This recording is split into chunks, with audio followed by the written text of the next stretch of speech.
Well, good morning, everyone. Before I begin, I just want to recognize and acknowledge that today's event is taking place on the ancestral lands of the Tohono O'odham and Pasquiyaki Nation.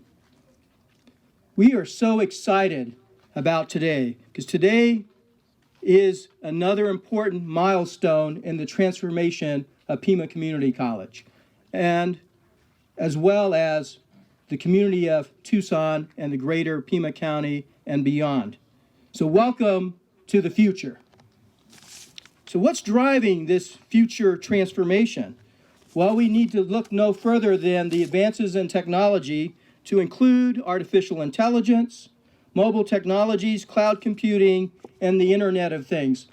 These enabling technologies are reshaping every sector of our economy, and higher education also has to step up to meet those challenges. But in order to do that, it takes great partners for us to work with to elevate our game to the next level. And so we're so fortunate to have a great partner in TuSimple. When TuSimple came to this community, they approached us at Pima Community College and said, we recognize that we have a social responsibility to the truck driver that our technology will impact and in many ways displace. And so we were so pleased that they were willing to work with us.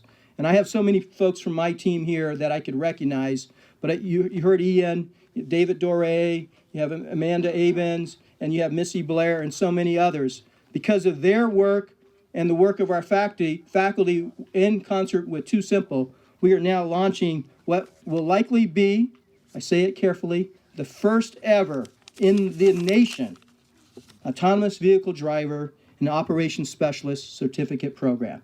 Let's give all my team a hand for that. At Pima, we're not interested in being mediocre. We're not interested in status quo.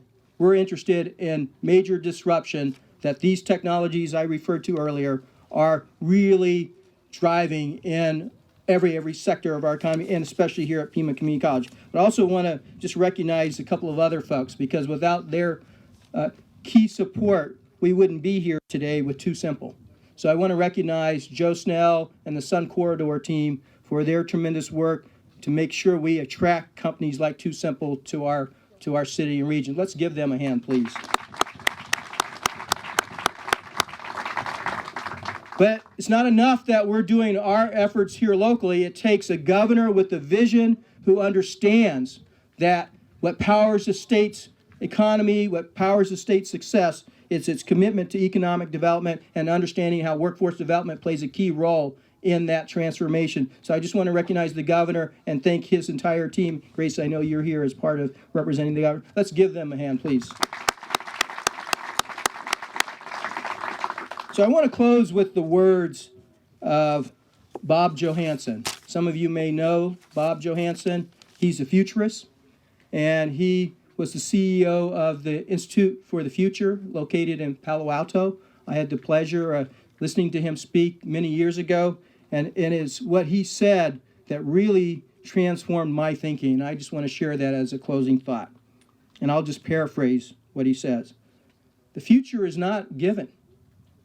The future is made, and it requires leaders like the TuSimples, like the governor's office, like Sun Corridor, like the city of Tucson, like so many of you in here, to shape that future. And I'm so proud that we have all of you and the great leadership in this community to be part of shaping that future for our folks here in Tucson, greater Pima County, and the state of Arizona, and the nation. Thank you all for being here.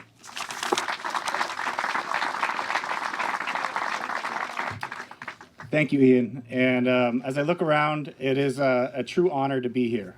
It wasn't that long ago that we were, off Grant Road doing the ribbon cutting with a handful of employees, and now we're, our facility off Old Vale. I was joking around with Juan. I barely even recognize half the company. We're over 100 people. We got 17 trucks. We just finished our run to Phoenix to Dallas for the Postal Service. And none of that could have been done without you, the folks in this audience. You know, we talk about the ecosystem of the truck, you know, and the engineers talk about, you know, the Cummins engine and the brakes and the steering, but the ecosystem is a lot larger. You know, people call it takes a village. You know, obviously, you know, Governor Ducey, you know, creating a regulatory framework to attract us. Mayor and Sun Corridor, I mean, you couldn't ask for better partners to bring us here. The partnership with Pima Community College has been instrumental. The work we've done with U of A. I mean, I could go on and on and on all the support, you know, from the truck drivers to, you know, the engineers to the university. Tucson has been an incredible partner. I always tell people, even when I'm out in DC and stuff like that, you know, we're headquartered in San Diego, but if the heart of TuSimple is in Tucson. And we, again, couldn't do it without you. You know, the trucks are truly amazing. You know, they see 1,000 meters, they react, you know, 0.02 seconds. They can do amazing things, but there's also a lot of things they can't do. And, you know, unlike our passenger car friends who are asking to, you know, NHTSA and FMCSA to remove steering wheels and brake pedals, we're not, because we understand drivers are going to need to interact with these vehicles for the foreseeable future. So when we reached out to Pima Community College, we said, you know, this is a brand new technology. And you know, our first meeting, Ian always talked about the story. He had to bring across like, you know, 4 different deans, you know, from their transportation logistics center to their, you know, truck driving school, and come together to help begin develop this type of program. And I just can't thank enough. It's one of a kind, first of its kind, and for the whole industry. And as TuSimple, we just don't want it to stop with TuSimple. We hope this is the basis for a program for other companies to use. That, you know, Arizona is Mecca for autonomous vehicles, and we hope that this program grows beyond TuSimple and beyond, you know, the state of Arizona. And it's so, you guys should be so proud that you guys are now, you know, the leader in this space. You know, drivers. You know, there's a lot of rhetoric out there that, you know, this technology will eliminate jobs and be a negative disruption. We want to be a positive disruption. We want drivers to be able to go upskill themselves, get a better wage, have a better lifestyle, and be home with their families every day and every night. You know, this, again, I want to thank everyone. It's been an amazing opportunity. I know it's hot, and so I'll wrap it up now. But I also want to, because he's leaving us, I want to give a big TuSimple hug to Mayor Rothschild. You know, you will be sorely missed, and we thank you so much for your support. And again, we couldn't have done it without you and then the rest of the folks in this audience. Thank you. It becomes an innovation when team members on the ground take a step forward, take the necessary risks, and advance things. And so with that, I'd like to introduce Missy Blair, who was recently recognized by the Women in Trucking magazine as one of the 50 most influential women in trucking in the nation. Missy Blair.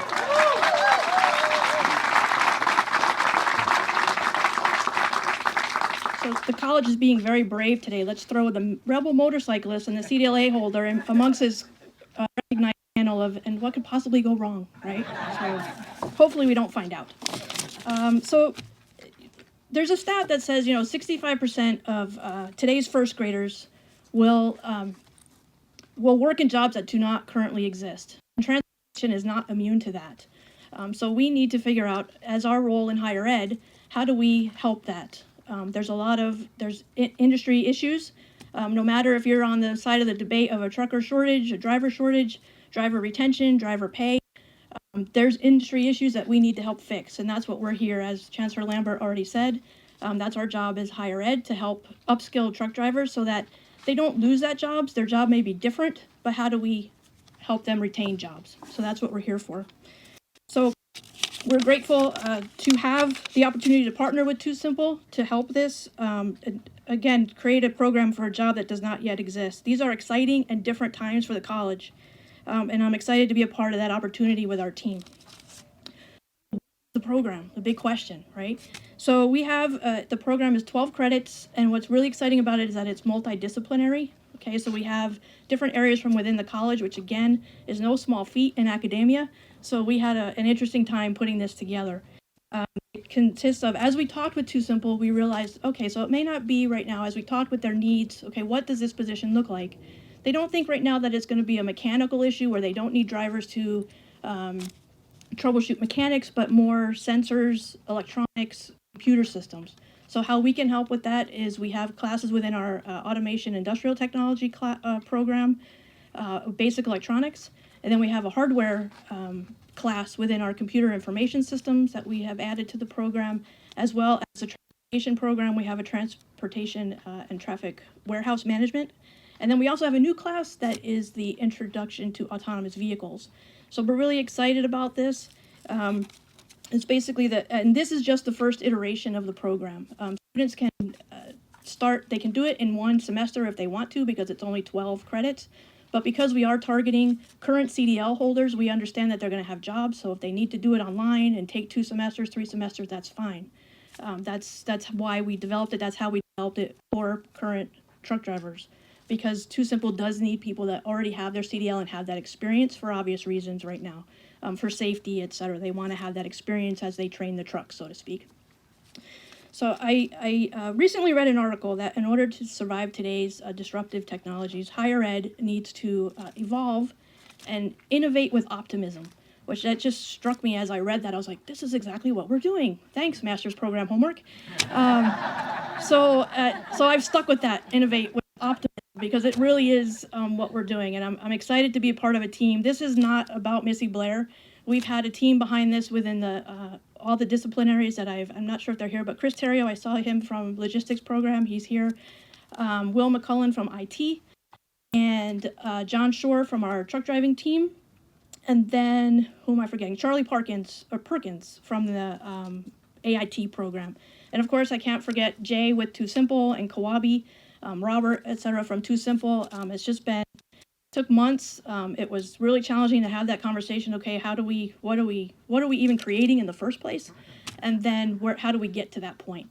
So I just want to say thanks to the leadership of that team, also to the Board of Governors, Chancellor Lambert, Dr. Rourke, and this program. It's a sign of their leadership that I'm up here today instead of Dr. Rourke or Amanda.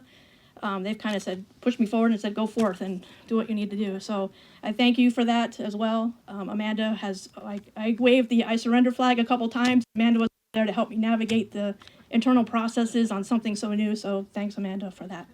And thank you for everyone for being here. I appreciate it. Thanks. Well, first of all, good morning. Thank you, everybody, for being here.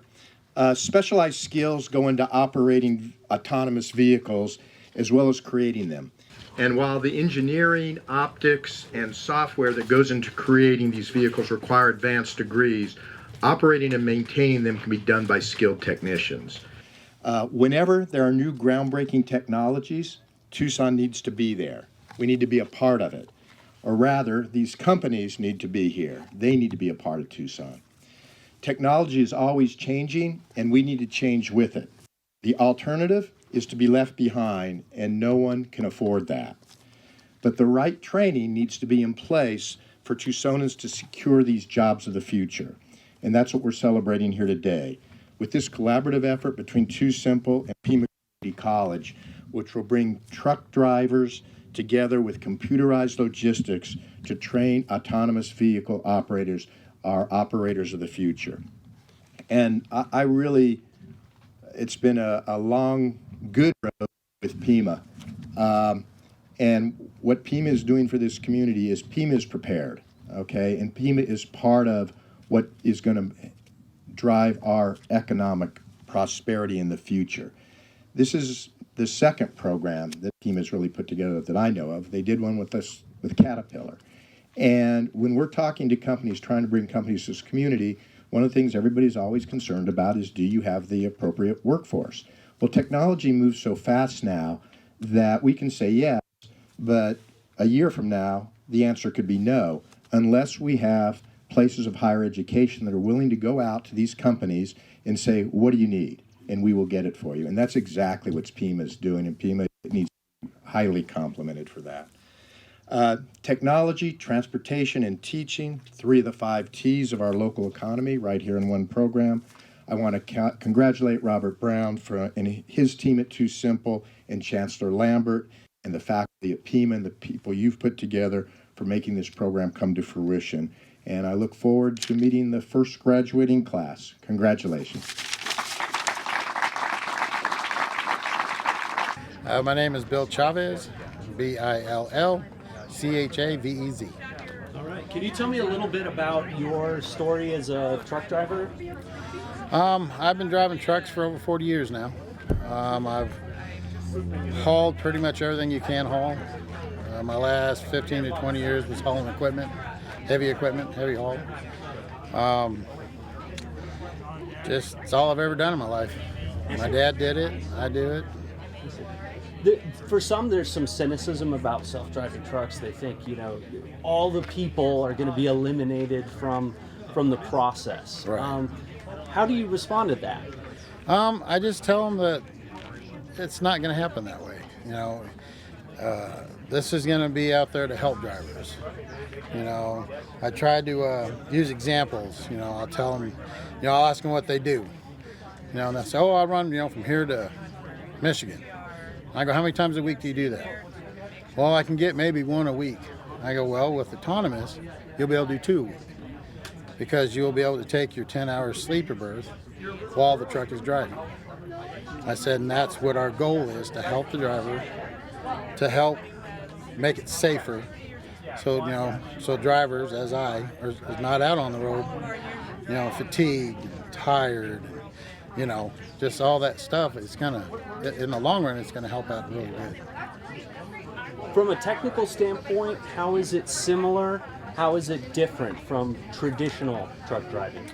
Autonomously, it is, I would say it's close to about 85% the same as if somebody was driving. It reacts the same, changes lanes the same, it stops the same, it does everything the same. But what's nice about it is that you don't get the fatigue of actually driving. We did our Dallas runs, and that was the most comfortablest drive I've done in a truck. You're still aware, still noticing everything, but you're not doing that actual physical driving. That wears you out. Do you get other truck drivers asking you, what kind of response do you get from other people in the industry when they see the system for the first time? It varies. Some of them are like, that's really cool. I've been, interested in stuff like this. And some of them are, that'll never take my job, or, and it's a mixed thing. It's a truck driver world, and you're going to have different kind of truck drivers. Tell me a little bit more about the safety side, as far as just being rested, and how what is that like? I mean, what is it like as a current or as a traditional truck driver, and how does that kind of change with this? It's very safe, very, very safe. I've probably logged on 14,000 miles now on autonomous, and which is a lot for what we're doing. I feel that it reacts very timely. If it sees something, it wants to react to it. If it needs to brake, it'll brake it in time. It reacts very much like a real driver, but I think, and the thing of it being autonomous is that it won't have to second think it. It won't have to second guess anything. It'll do it instead of a driver going, do I see that, or are my eyes messing up because I'm tired, or Robert Brown, ROBERT, Great. So tell me a little bit about how you came to the Tucson community. So we're headquartered in San Diego, and California doesn't allow testing for level 4 vehicles in California at this point. And so we were looking for communities to move to, and obviously Phoenix was a hotbed, Nevada.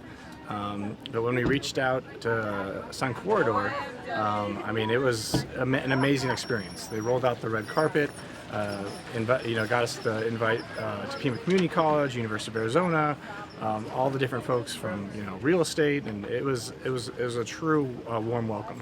And we had a small facility off Grant Road, and then we quickly outgrew that, and now we have our nice facility, 50,000 square feet, out at off Old Vale, and that's where we've been growing. And we're up to over 100 employees now, and it's just incredible how fast it's gone. Tell me a little bit about the safety, because a lot of the public, one of their first concerns with autonomous hardware of any kind is safety. So tell me a little more. So I'll break it down in two parts. So in the testing phase, we have a trained CDL driver behind the wheel at all times. But we go above and beyond that. We have a safety engineer riding co-pilot, and they're constantly interacting together. The engineer's telling the driver what the system sees. If the system wants to change lanes to the traffic, the driver's double checking their mirrors to make sure that lane is clear. So it's a cooperative agreement or a cooperative relationship between them in the testing phase.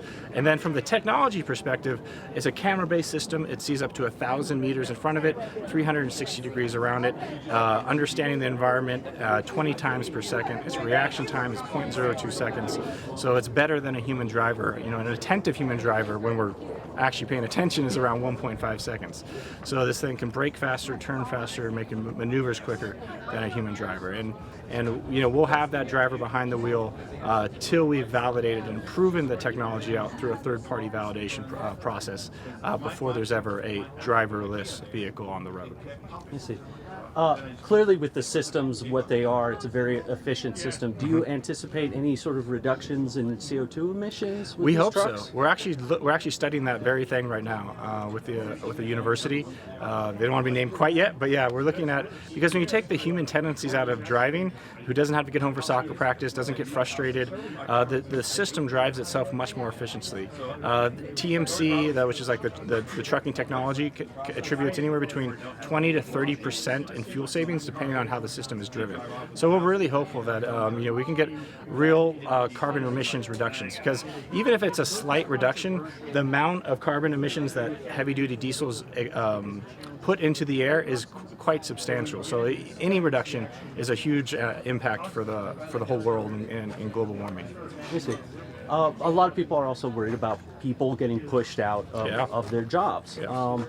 Tell me a little bit more about, clearly these jobs are a little more high tech. Tell me how that sort of supports people who, might otherwise feel like they're going to get pushed out. Yeah. What are they getting when they come to TuSimple? So the program is basically it's going to help us immensely, because an individual driver that wants to be a part of this and take this certification already is going to have a natural curiosity for technology. So that's one step right there.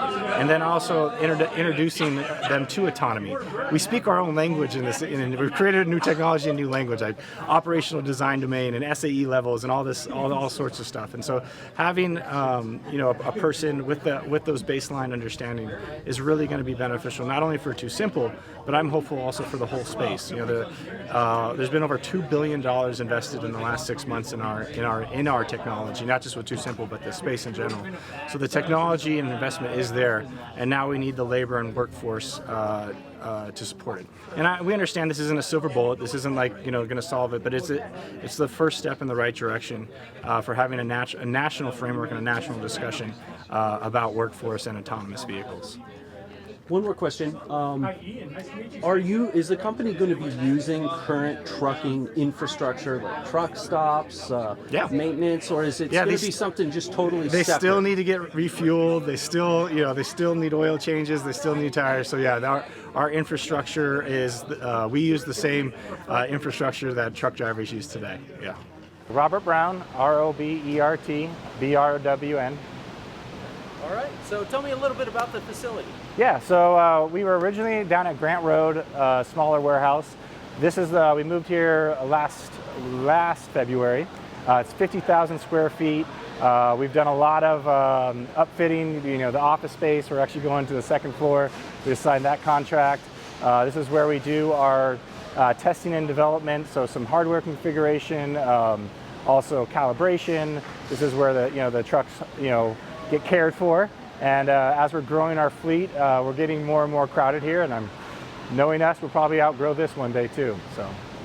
As far as the workers who work in this facility, are they mainly like local people, or are they people who moved in? It's a mixed bag. We definitely have a lot of local hires. Obviously some folks from Phoenix, in Arizona, Flagstaff, some from out of state. But yeah, it's a real diverse group of folks. It's really fun to see the collaboration with our drivers, with our master students from engineering, and our drivers ended up teaching us so much about the transportation industry and so much about the logistics industry, and just making sure that, you know, we might be solving a technical problem, but we want to make sure this technology scales within the transportation industry, and that's what's been great to learn from our drivers. So. I see. So what exactly goes on here? I mean, is it Yeah. maintenance or is it, you know, some? Yeah, so we'll get a new truck from Denton, Texas, the new Peterbilt. We have some, they do some retrofitting for us there. But, you know, so when they come here, it's final calibration of the cameras and sensors.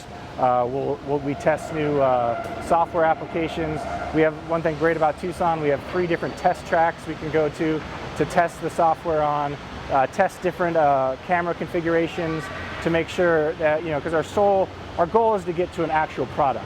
You know, we're still in the testing and development phase right now, but working with the OEMs and tier 1s like Cummins and stuff, we want to get to the point where, you know, you could buy a Peterbilt with the autonomous package, you know, and then we get to be a software company. But in the meantime, we have to be a fleet, and we have, you know, fleet to, you know, prove out the technology from a regulatory perspective, from a customer perspective, and people, you know, that watch your shows, you know, average Americans as well.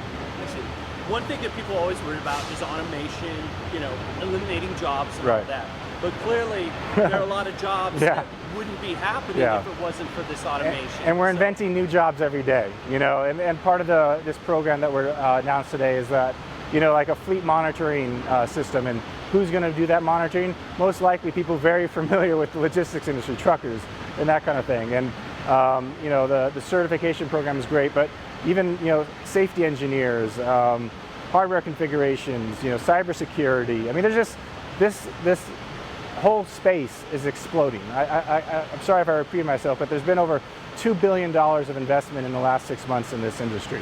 And so the opportunities are here, and if someone that wants to be a part of the future, the time is now, you know, to be a part of on the ground floor with TuSimple or even, you know, other competitors in the industry.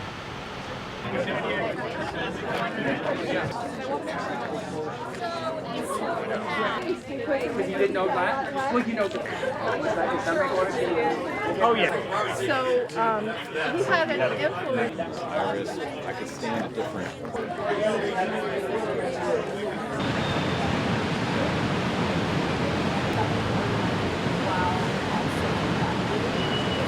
So that was